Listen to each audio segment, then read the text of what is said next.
कि वक्फ को आप चेंज नहीं कर सकते, जो प्रॉपर्टी वक्फ की है। और हमारे बुजुर्गों ने दिए, उन्होंने सवाब कमाने की नीयत से हमारे गरीबों के, मजलूमों के लिए उन्होंने फायदे के लिए दिए। तो सरकार कौन होती है? पर से इलीगल है कि मोदी सरकार की नीयत में ही खोट है।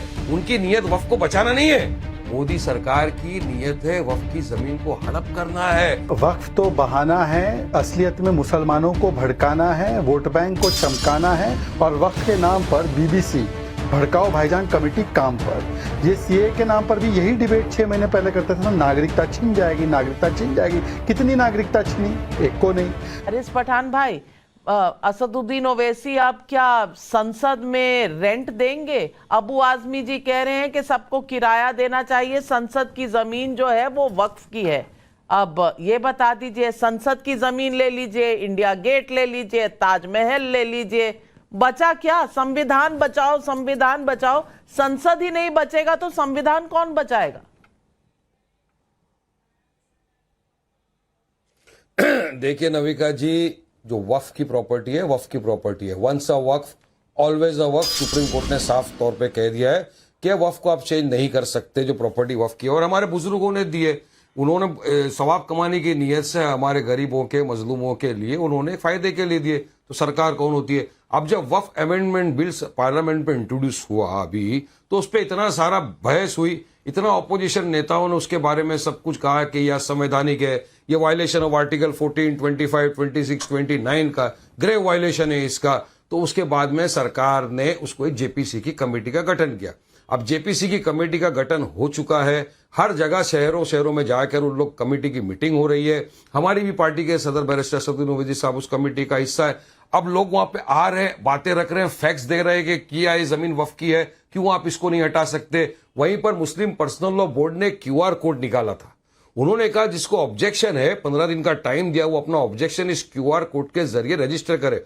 यकीन मानो, करोड़ों के हिसाब से लोगों ने वहां पर ऑब्जेक्शन दायर किया है, करोड़ों के हिसाब से। लोगों ने कहा नहीं, ये वक्फ हमारी जमीन है, ये हमारे मजलूमों का, गरीबों का हक है, हमारी मस्जिद है, हमारे मदरसा है, हमारे ऑर्फनेज उसके अंदर है। और आप जो अमेंडमेंट देखेंगे नाविका जी, वो ऐसे पर से इलीगल है कि मोदी सरकार की नीयत में ही खोट है। उनकी नीयत वक्फ को बचाना नहीं है, मोदी सरकार की नीयत है वक्फ की जमीन को हड़प करना है। ये दिखा के 9.7। आप मुझे अपनी नीयत बता दीजिए ना। अजमल साहब की नीयत तो ये है कि संसद की जमीन भी वक्फ की है। आप संसद की जमीन भी वक्फ की मानते हैं? कह दिया सो कह दिया। देखिए अजमल साहब ने जो कहा वो मैंने सुना है। अगर वक्फ की जमीन है दे देना पड़ेगा। आप कैसा ले सकते हैं? वक्फ की अगर जमीन है तो वक्फ को वापिस करना पड़ेगा, आपको देना पड़ेगा। देखो मैं वही बता रहा हूं ना, सरकार की नीयत देखो घुमा रही है गोल गोल गोल गोल। अरे लिमिटेशन का कानून हटा दिया वक्फ के ऊपर से, आपने सारे अधिकार कलेक्टर को दे दिए, वो जाके वक्फ ट्रिब्यूनल के भी अधिकार ले लेगा, वक्फ बोर्ड के अधिकार छीन लेगा, जो कलेक्टर और एसडीएम बोलेंगे वो सबको मानना पड़ेगा। पहले कुछ वक्फ में प्रॉब्लम होता था तो 2 साल की सजा होती थी, नॉन बेलेबल ऑफेंस किया था। अब मोदी सरकार ने उसको बेलेबल कर दिया। लिमिटेशन का पीरियड आप हटा देते हो। आप हर रिश्ते से किसी ना किसी तरह से मुसलमानों को सताने का ये काम कर रहे हो, पोलराइज करने की कोशिश कर रहे हो। कहां सताए जा रहे हैं? अब तो सब लोग रेंट देंगे, सब सांसद रेंट देंगे, जीएसटी के साथ देंगे कि बगैर देंगे, ये शायद शहजाद पूनावाला जी बताएंगे। शहजाद पूनावाला जी, अब तो असदुद्दीन ओवैसी जी को भी रेंट देना पड़ेगा क्योंकि सांसद है और संसद की जमीन जो है वो वक्फ की है। अखिलेश जी भी शायद रेंट देंगे। अब शहजाद पूनावाला, 1924 में बनी हुई संसद की जमीन भी वक्फ की हो गई, अब क्या किया जाए? देखिए नाविका, वक्फ तो बहाना है, असलियत में मुसलमानों को भड़काना है, वोट बैंक को चमकाना है और वक्फ के नाम पर बीबीसी भड़काओ भाईजान कमेटी काम पर। ये सीए के नाम पर भी यही डिबेट 6 महीने पहले करते थे ना, नागरिकता छीन जाएगी, नागरिकता छीन जाएगी। कितनी नागरिकता छीनी? एक को नहीं। वैसे वक्फ की जमीन के माध्यम से राजनीतिक जमीन और वोट बैंक की जमीन पक्की करने का मॉडल है। वैसे मैं आगे बढ़ूं उससे पहले बता दूं, इन्होंने तो केवल पार्लियामेंट को क्लेम किया है नाविका जी। राम जन्मभूमि, कृष्ण जन्मभूमि, ताजमहल, 1500 साल पुराना गांव, क्योंकि कुरान पाक तो 1400 साल पहले नाजिल हुआ था, उससे पहले का गांव क्लेम करना, तमिलनाडु का, छत्तीसगढ़ में तहसील ऑफिस, म्युनिसिपल हेडक्वार्टर सूरत की, गुजरात हाईकोर्ट, सब कुछ क्लेम कर दिया। नाविका जी आपका घर बच गया है, एड्रेस मत दीजिए, वो भी क्लेम कर देंगे। पर मैं आना चाहता हूं मुद्दे पर। ये असीमित ताकत वाली बातें कौन कर रहा है? जो संविधान लेकर घूमते हैं। मतलब असीमित ताकत होनी चाहिए केवल एक धर्म के पास।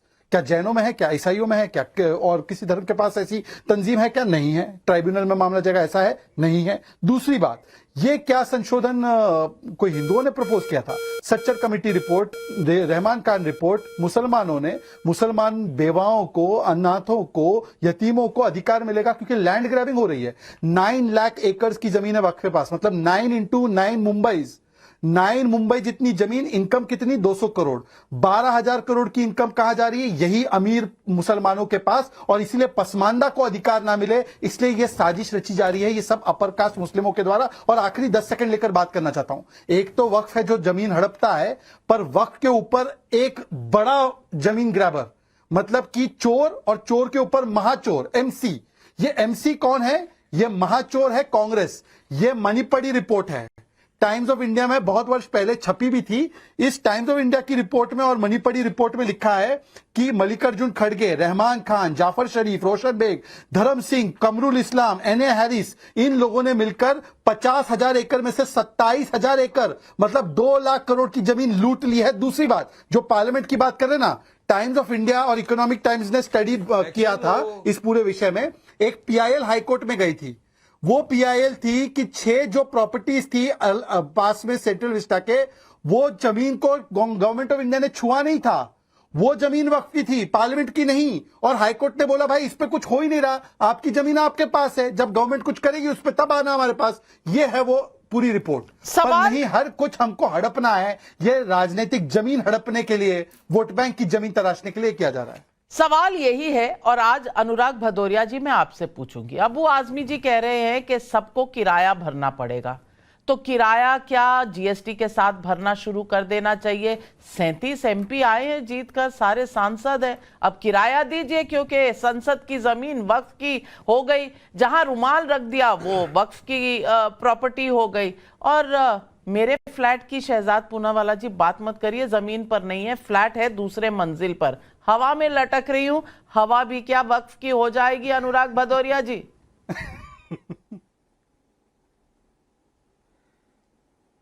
देखिए नाविका जी, आपने सही बोला कि संविधान बचाने की बात करते हैं हम लोग। सच में तो संविधान बचाने की बात करते हैं, और संविधान बचाने की हम लोग हमेशा उसके लिए लड़ाई लड़ते हैं।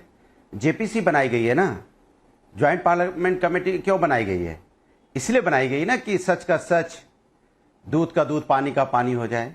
भाई भारतीय जनता पार्टी तो नजूल का ही बिल उत्तर प्रदेश में लेके आई थी, उसको भी वापस जाना पड़ा। क्यों जाना पड़ा? क्योंकि हम चाहते हैं कि सच सामने आना चाहिए। भारतीय जनता पार्टी कहीं जमीन कब्जा तो नहीं करना चाहती हर जगह, क्योंकि भूमाफिया तो आजकल इधर ही दिखते हैं।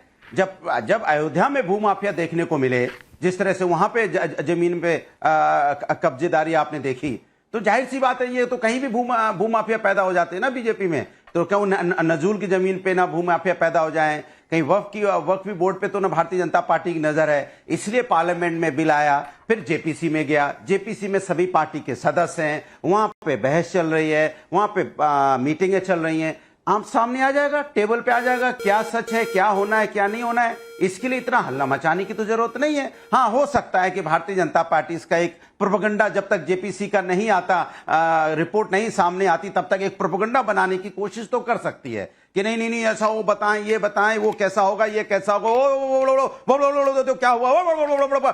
अरे क्या भाई,